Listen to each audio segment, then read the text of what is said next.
I think we're talking to you at home, and I'm looking at all the cups behind you, which is a sort of marker about where you've been in the past. Has it sort of sunk in when you're around loved ones, just the scale of what's happened in such a short space of time?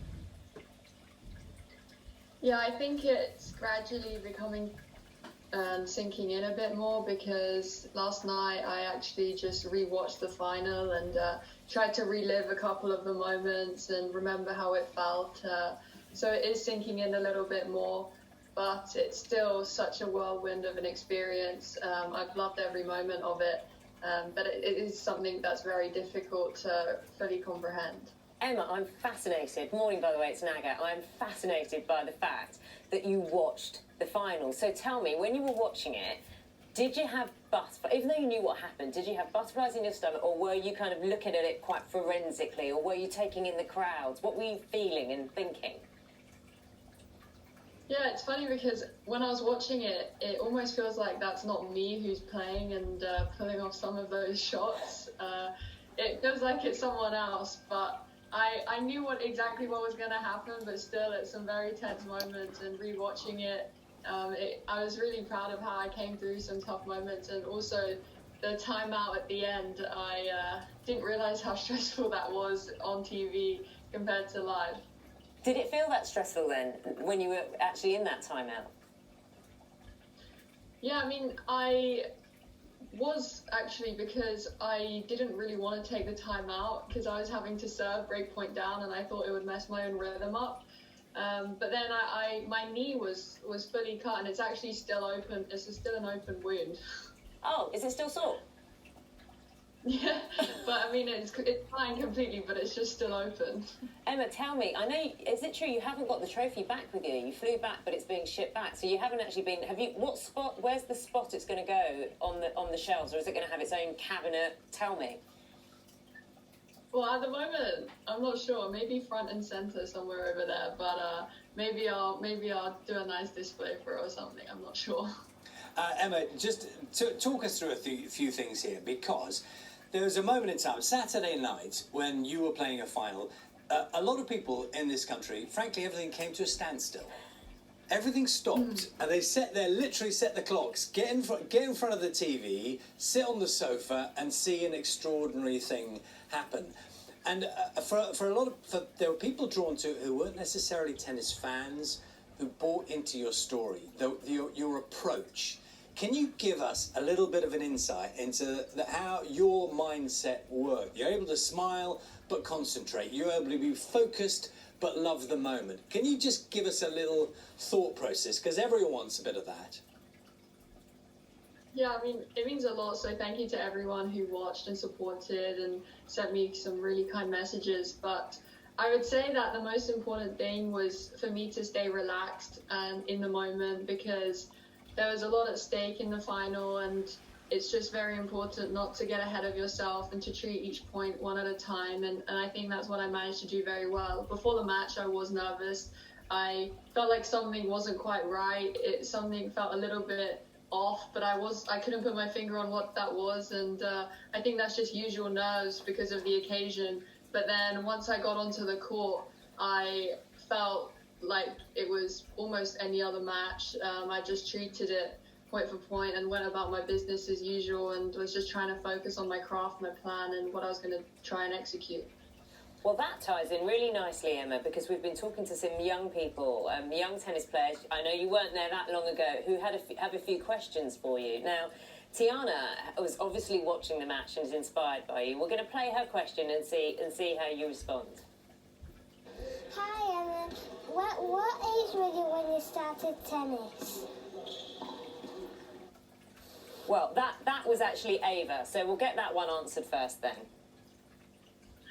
I was 5 years old when I started playing tennis. I started tennis along with many other sports, which I actually think helped me develop a lot of motor skills and my coordination in general. And as I got a little bit older, I had to commit to one sport because tennis was taking up the weekends with all the tournaments. But I would say playing many other sports and just throwing yourself into different activities helped in a lot of aspects of tennis, but also growing up. Hi, Emma. I just wanted to ask, how did you manage the stress to be the last Brit in the US Open and get to the final, to be able to have the opportunity to win?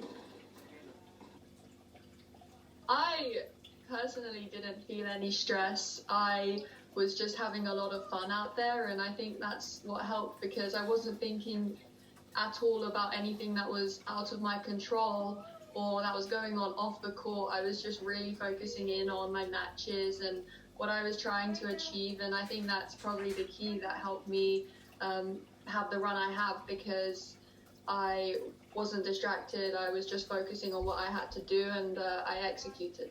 Okay, yes, you definitely did. So, Emma, fast forward a little bit. So you've won the match, and it's starting to sink in, and then you've got a few days in New York.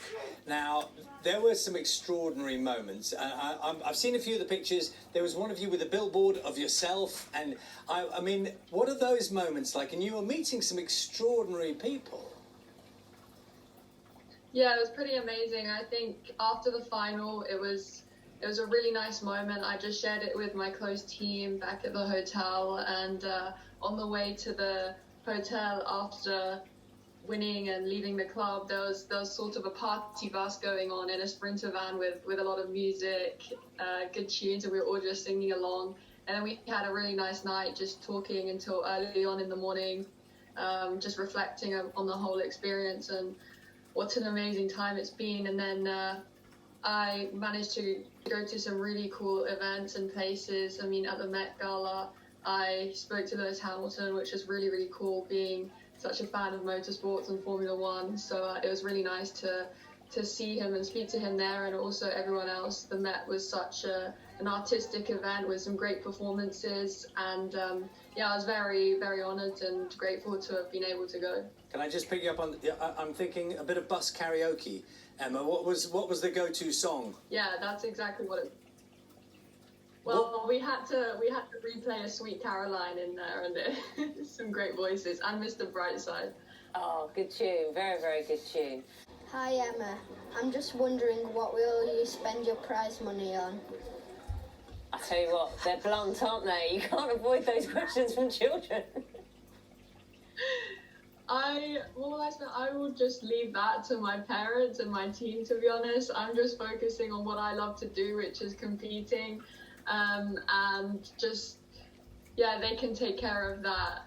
I did read, I think, Emma, that you'd lost your headphones, your wireless headphones, Yeah. and perhaps, if you'd made a bit of money that you might get them. And did you manage to pick them up in a bit of shopping in New York? No, I haven't gone shopping yet. I lost them for sure, and I'm hoping to replace them sometime. Well, hopefully you get to it. Emma, can I ask you, and you'll tell me what you will about this, about the domestic situation, because the insight we've got into the Raducanu family is mum and dad are pretty tough operators. They've pushed you hard along the way, for which I know you've expressed a lot of gratitude. I'm probably not as grateful as in hindsight, but they just gave me a hug when I came back, really. Nothing crazy, no big celebration. My mom made some really good homemade dumplings, but there was nothing crazy or over the top. I think that they're just staying discreet, and yeah, I mean, just some reassurance and saying they're proud of me is enough. Are they there right now, Emma? Are they there with you? Not in this room, but somewhere upstairs. Emma, there are loads of jokes going around about parents who are now turning around to their 18-year-old saying, you can't even tidy your room, you can't even wash up a dish. Take a look at Emma Raducanu, she's done this. Tell me, you are still a teenager, and when you're at home, what do you get pulled up on? What do I get pulled up on? I think, well, I'm not the most organised, so I need to work on that, and I need to work on tidying up, unpacking, because I seem to live out of a suitcase even when 3 weeks after my trip. I take my dishes after I eat, just the usual stuff. I'm honestly like every other teenager in Do you know, you will make a lot of teenagers, particularly in the UK, very relieved that you are not entirely perfect, even though you are brilliant, of course. Let's look ahead, shall we? So the next tournament, what are you looking forward to? Of course, Wimbledon next year, but that's a while away. What's happening in the meantime? When do you get back to it?